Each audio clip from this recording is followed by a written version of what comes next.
Hello everyone, welcome to my channel से अभी with Ashok. तो फ्रेंड्स, बैंक प्रमोशन क्लासेस में ये 16वीं क्लास है और इसमें हमने पढ़ना है कंज्यूमर प्रोटेक्शन एक्ट के बारे में। ठीक है, तो पहला क्वेश्चन ये होता है फ्रेंड्स कि कंज्यूमर प्रोटेक्शन एक्ट कब आया था।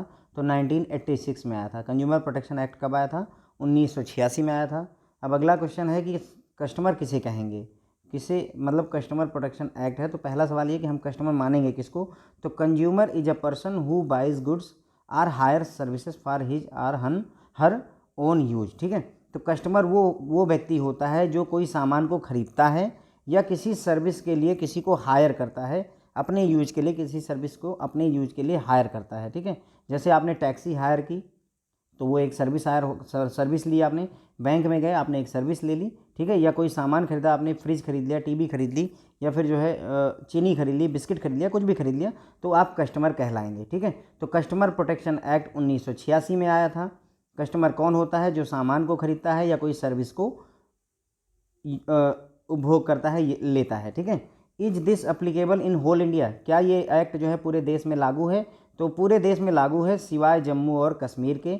जम्मू और कश्मीर के लिए एक अलग एक्ट है फ्रेंड्स, जिसे कंज्यूमर प्रोटेक्शन एक्ट 1987 के नाम से जानते हैं। मतलब एक साल बाद आया हुआ। देखिए, हमारा 1986 में आया था सबके लिए और एक साल बाद 1987 में आया था जम्मू एंड कश्मीर के लिए। वो जम्मू कश्मीर के लिए पर्टिकुलरली अलग से ही है। ठीक है, तो ये हो गया कि आपका। और अगला टॉपिक है इसमें limitation period for lodging complaint. Complaint कब तक लॉज की जा सकती है? तो 2 years from the date of cause of action. ठीक है, जब कॉज ऑफ एक्शन हुआ है उससे 2 साल तक। मतलब कहने का ये हुआ कि मान लीजिए आपने कोई सामान खरीदा, आपने एक फ्रिज खरीदा। ठीक है, फ्रिज खरीदा, अब आपके पास फ्रिज आया और वो टूटा फूटा हुआ है। ठीक है, आपने जो है कंपनी को कंप्लेंट किया कि ये जो है चल नहीं रहा है, लेकिन वो मान नहीं रहे हैं। ठीक है, तब आप कंज्यूमर फोरम में कब तक जा करके कंप्लेंट लॉन्च कर सकते हैं? 2 साल तक। जिस दिन कॉज ऑफ एक्शन, जिस दिन आपको पता चला कि ये टूटा फूटा हुआ है, कॉज ऑफ एक्शन उसी दिन इनिशिएट हो गया और उस दिन से लेकर के अगले 2 साल तक आप कभी भी कंज्यूमर कोर्ट में जा करके कंप्लेंट कर सकते हैं। ये होता है लिमिटेशन पीरियड का मतलब। ठीक है फ्रेंड्स, आई होप ये क्लियर हो गया होगा। तो कंज्यूमर प्रोटेक्शन एक्ट 1986 में आया था। कंज्यूमर वो व्यक्ति होता है जो किसी सामान को खरीदता है या कोई सर्विस रेंडर करता है। ठीक है, उसके बाद में ये जो एक्ट है वो पूरे देश में लागू है सिवाय जम्मू और कश्मीर के। जम्मू कश्मीर के लिए एक अलग एक्ट है, कंज्यूमर प्रोटेक्शन एक्ट 1987। एक बार कॉज ऑफ एक्शन हुआ यानी प्रॉब्लम पता चली, उससे अगले 2 साल तक आप कभी भी जो है कंप्लेंट को कंज्यूमर फोरम में लॉन्च कर सकते हैं। ये लिमिटेशन होती है। ठीक है, अब यहाँ पर 3 लेवल के ऑप्शन कंज्यूमर फोरम में अवेलेबल होते हैं कस्टमर के पास में। वो डिस्ट्रिक्ट फोरम में जा सकता है या स्टेट कमीशन में जा सकता है या नेशनल कमीशन में जा सकता है, लेकिन वो डायरेक्टली नहीं जा सकता है। डिफाइंड लिमिट के हिसाब से उसे उस लेवल पर जाना है। अगर क्लेम 1 करोड़ तक है तो उसे डिस्ट्रिक्ट फोरम में जाना होगा। अगर क्लेम 1 करोड़ से ज़्यादा और 10 करोड़ तक है, मान लीजिए 6 करोड़ का क्लेम है, तो उसे स्टेट कमीशन में जा करके कंप्लेंट लॉन्च करनी होगी। और अगर 10 करोड़ से भी ज़्यादा बड़ा जो है क्लेम है तो उस केस में उसे नेशनल कमीशन में अपना कंप्लेंट लॉन्च करनी होगी। ठीक है फ्रेंड्स, तो ये क्वेश्चन पूछा जाता है कि नेशनल कमीशन में कंप्लेंट लॉन्च करने के लिए मिनिमम कितने अमाउंट का क्लेम होना चाहिए? तो 10 करोड़ से ज़्यादा का होना चाहिए। ठीक है, तो ये ध्यान रखिएगा, पूछा जाता है। डिस्ट्रिक्ट फोरम में आप 1 करोड़ तक का केस है तो डिस्ट्रिक्ट फोरम में जाएंगे, 1 करोड़ से ज़्यादा और 10 करोड़ तक है तो आप स्टेट कमीशन में जाएंगे, और 10 करोड़ से भी ज़्यादा है तो आप नेशनल कमीशन में जाते हैं। अब जब आप डिस्ट्रिक्ट फोरम में जाएंगे तो वहाँ पर जो जज बैठे होते हैं वो डिस्ट्रिक्ट लेवल के जज होते हैं। ठीक है, यहाँ पर जो ये बात कही गई है कि ये डिस्ट्रिक्ट लेवल के जज होते हैं। स्टेट कमीशन में जो फैसला सुनाते हैं वो हाई कोर्ट लेवल के जज होते हैं, अपॉइंट किए जाते हैं। और नेशनल कमीशन में जो आपकी बात को सुनते हैं, आपकी कंप्लेंट को रिजोल्यूट करते हैं, वो सुप्रीम कोर्ट के जज होते हैं। सुप्रीम कोर्ट के जज को ही वहाँ अपॉइंट किया जाएगा नेशनल कमीशन में, हाई कोर्ट के जज को अपॉइंट किया जाता है स्टेट कमीशन में, और डिस्ट्रिक्ट जज को अपॉइंट किया जाता है डिस्ट्रिक्ट फोरम में। ठीक है फ्रेंड, तो ये बात कई बार पूछी गई हुई है कि नेशनल कमीशन में जो हेड ऑफ ज्यूरिडिक्शन होता है कौन होता है? तो सुप्रीम कोर्ट के जज होते हैं, वही वहाँ पर नेशनल कमीशन के हेड होते हैं। ठीक है, कई बार पूछा था डिस्ट्रिक्ट फोरम में कितने रुपए तक का क्लेम होता है, तो वहाँ पर हम जाते हैं तो 1 करोड़ रुपए तक का क्लेम। पहले अमाउंट बहुत छोटा था, 20 लाख रुपए तक होता है, लेकिन अब बढ़ा करके 2019 में इसको बढ़ा करके 1 करोड़ तक कर दिया गया। तो 1 करोड़ तक का क्लेम अगर है तो वो डिस्ट्रिक्ट फोरम ही देख लेती है। ठीक है फ्रेंड्स, इस टेबल से आपको क्वेश्चन मिल सकता है, ध्यान रखिएगा। अब मान लीजिए ये लोग हैं, मान लीजिए सुप्रीम हाई कोर्ट के जज या सुप्रीम कोर्ट के जज हैं, इन्होंने फैसला सुना दिया और जो सामने वाली पार्टी है उसने नॉन कंप्लायंस किया, मतलब उसने फैसले को माना नहीं, तो उस केस में क्या होगा, 2,000 रुपये से लेकर के 10,000 रुपये तक की फ़ाइन लगाई जा सकती है उस व्यक्ति के ऊपर, और 1 महीने से लेकर के 3 महीने की जेल दी जा सकती है। ध्यान रखिएगा कि ऑर्डर पास कर दिया, डिस्ट्रिक्ट फोरम ने कोई ऑर्डर पास कर दिया कि आप इनको 2 लाख रुपए जो है दीजिए फ़ाइन के तौर पर, अगर वो सामने वाली पार्टी मान नहीं रही है तो उसके ऊपर फर्दर 2,000 रुपये से लेकर के 10,000 रुपये तक का फ़ाइन लगा सकते हैं, और 1 महीने से लेकर के 3 महीने की जेल हो सकती है उसके नॉन कंप्लायंस की वजह से। अब कई लोग ऐसे होते हैं जो फर्जी में ही जा कर के कंप्लेंट कर देते हैं, मतलब कि सैंडविच खरीदा और उसमें जो है सुई अपनी तरफ से रख दी और बोला कि जो है सुई निकली हुई है। फॉर एग्जांपल बता रहा हूँ, ये एक मूवी का सीन भी है। फेरिबुलस जो है कंप्लेंट ऐसी होती हैं कि जिसमें फॉल्स कंप्लेंट की जाती है। If anyone register a false complaint there will be a fine amount up to 10,000 रुपये। ठीक है, तो अगर आप फॉल्स कंप्लेंट करते हैं तो 10,000 रुपये तक की फ़ाइन आपको अपोजिट पार्टी को देनी पड़ सकती है ना।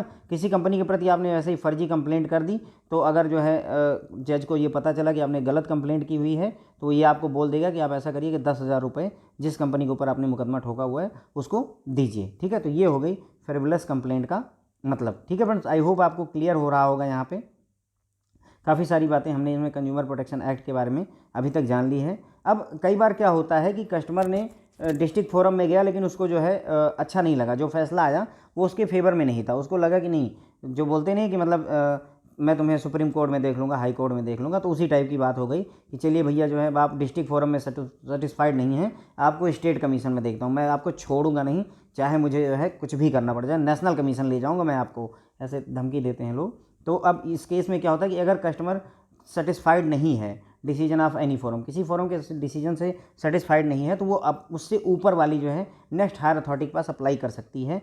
कहने का मतलब ये होगा, अगर आप डिस्ट्रिक्ट फोरम से के डिसीजन सेटिस्फाइड नहीं हैं तो आप स्टेट कमीशन में अप्लाई कर दीजिए, अगर स्टेट कमीशन के फैसले से आप संतुष्ट नहीं हैं तो आप नेशनल कमीशन में कर दीजिए, और अगर आप नेशनल कमीशन के फैसले से भी संतुष्ट नहीं हैं तो आप सीधे सुप्रीम कोर्ट चले जाइए। ठीक है, तो नेक्स्ट हायर अथॉरिटी को करना होता है।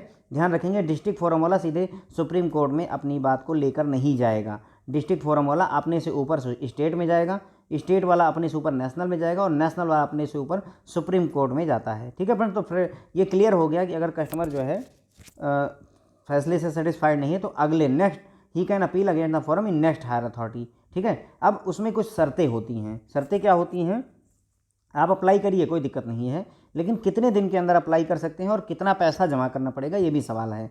अगर मान लीजिए आपने डिस्ट्रिक्ट फोरम का फैसला आया, फॉर एग्जांपल डिस्ट्रिक्ट फोरम ने ये कहा कि आप जो है 10,000 रुपये का फ़ाइन भरिए, ठीक है, लेकिन कस्टमर को लगा कि 10,000 रुपये का फ़ाइन पर्याप्त नहीं है, मुझे कम से कम 2 लाख रुपये मिलने चाहिए थे, तो वो क्या करेगा कि अब जो है जा करके बोलेगा भैया डिस्ट्रिक्ट फोरम के फैसले से मैं संतुष्ट नहीं हूँ, तो स्टेट कमीशन में अप्लाई करेगा। तो अब स्टेट कमीशन में उसे अप्लाई करने से पहले जितना अमाउंट ऑर्डर किया गया है उसका 50% उसे डिपॉजिट करना पड़ेगा। ध्यान रखेंगे, जितना ऑर्डर है, डिस्ट्रिक्ट फोरम ने अगर 10,000 की फ़ाइन लगाई थी तो 5,000 रुपये जमा करना पड़ता है, तभी जा कर के ये डिपॉजिट अमाउंट का यही मतलब 50% आपको जमा करना पड़ेगा। जो फैसला आया वो उसका 50% जब आप जमा करेंगे तभी स्टेट कमीशन आपकी बात को सुनेगा, और ये काम आपको जिस डेट को ऑर्डर हो उसके 45 दिन के अंदर अंदर कर देना होता है। ठीक है, तो डिस्ट्रिक्ट फोरम ने जब फैसला सुनाया उसके अगले 45 दिन तक आप कभी भी स्टेट कमीशन में जा कर के अपनी कंप्लेंट दर्ज कर सकते हैं। ध्यान रखिएगा, सिर्फ एक ही केस में 45 दिन है, बाकी दोनों केसेस में 30-30 दिन है। ठीक है, याद रखिएगा, ये क्वेश्चन पूछा था है।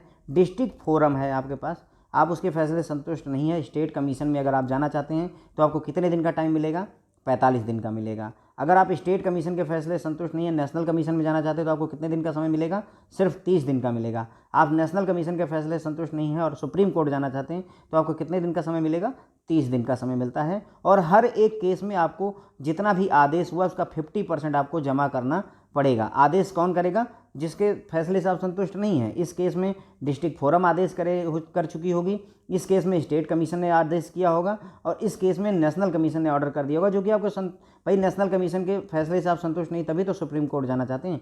लेकिन जो नेशनल कमीशन ने जो फैसला सुनाया, मान लीजिए 10 लाख रुपए का फाइन सुनाया है ऑर्डर में, तो 5 लाख रुपए जमा करने पड़ेंगे, तभी एक सुप्रीम कोर्ट आपकी बात को सुनेगा। ठीक है, फिर तो होप है ये भी आपको क्लियर हो गया होगा।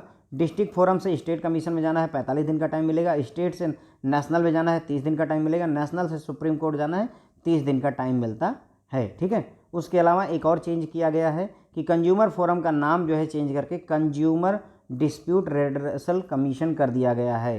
कंज्यूमर फोरम का अब नाम बदल करके क्या कर दिया गया है, कंज्यूमर डिस्प्यूट रेड्रेसल कमीशन कर दिया गया है। तो अब ये जो तीनों थे, district consumer dispute redressal commission, state consumer dispute redressal commission और national consumer dispute redressal commission कहा जाएगा। ठीक है, पूछा जा सकता है फ्रेंड्स आपसे कि जो नया नाम है वो क्या होगा। तो डिस्ट्रिक्ट फोरम जैसे कह रहे थे, स्टेट कमीशन कह रहे थे, नेशनल कमीशन कह रहे थे, तो उसके आगे ये चीज़ आपको ऐड कर देना होगा, यही इतना। तो ये इतनी सारी बातें हमने इसमें फ्रेंड्स समझ ली।